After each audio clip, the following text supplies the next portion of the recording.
সাইফুদ্দিনকে অন্তত পক্ষে রিজার্ভ খেলোয়াড় হিসেবে তো বিসিবি রাখতে পারত।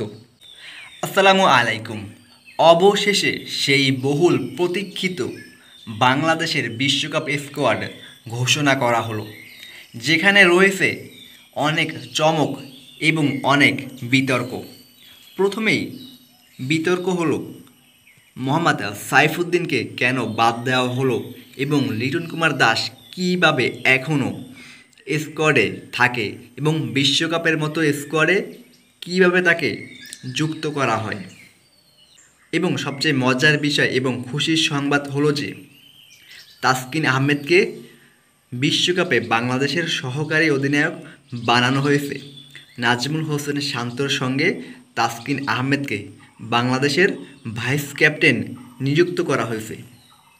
তাসকিন আহমেদ যেটার প্রাপ্য ছিল তাকে সেটা তো বিসিবি দিয়েছেই এবং বিশ্বকাপের স্কোয়াডেও তাকে রাখা হয়েছে, যেখানে তিনি এখনও পুরোপুরি ইনজুরি থেকে মুক্ত হতে পারেনি, ইনজুরি মুক্ত হননি, পুরোপুরি ফিট হননি।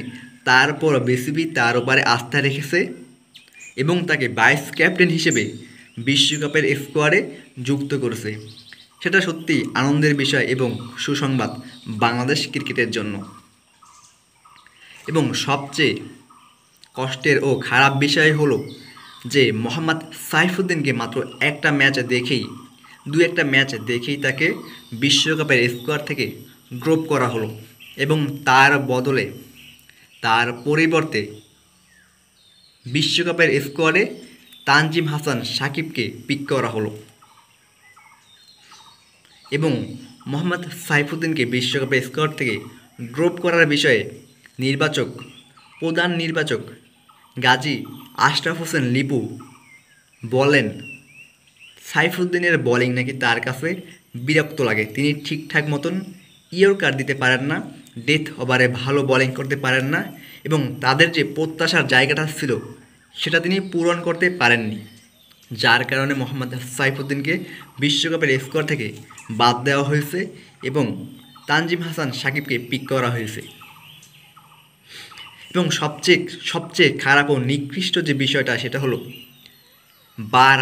বারবার ব্যর্থ হওয়ার পরেও লিটন কুমার দাসকে বিশ্বকাপের স্কোয়াডে পিক করা হয়েছে এবং বাজে ফর্মে থাকা বর্তমান দলের ক্যাপ্টেন নাজমুল হোসেন শান্তকেও রাখাই হয়েছে এবং ক্যাপ্টেন্সিও দেওয়া হয়েছে।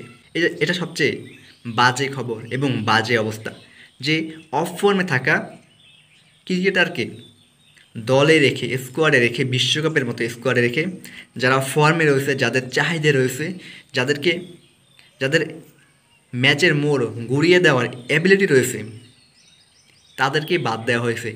মোহাম্মদ সাইফুদ্দিন তার সকল দিক থেকেই তার যোগ্যতা রয়েছে, ব্যাটিং বোলিং, এবং তিনি বিপিএলে দুর্দান্ত পারফরমেন্স করেছিলেন এবং বরিশালের হয়ে চ্যাম্পিয়নও হয়েছেন। সেই সাইফুদ্দিনকে বিশ্বকাপের স্কোয়াড থেকে ড্রপ করা হলো এবং রিজার্ভ হিসেবে হাসান মাহমুদ ও আফিফ হোসেন রুবুকে রাখা হয়েছে।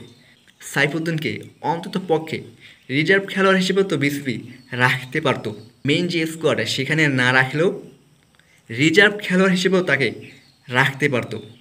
কিন্তু বিসিবি এই কাজটা সাইফুদ্দিনের সঙ্গে সম্পূর্ণভাবে অন্যায় করেছে আমি মনে করি।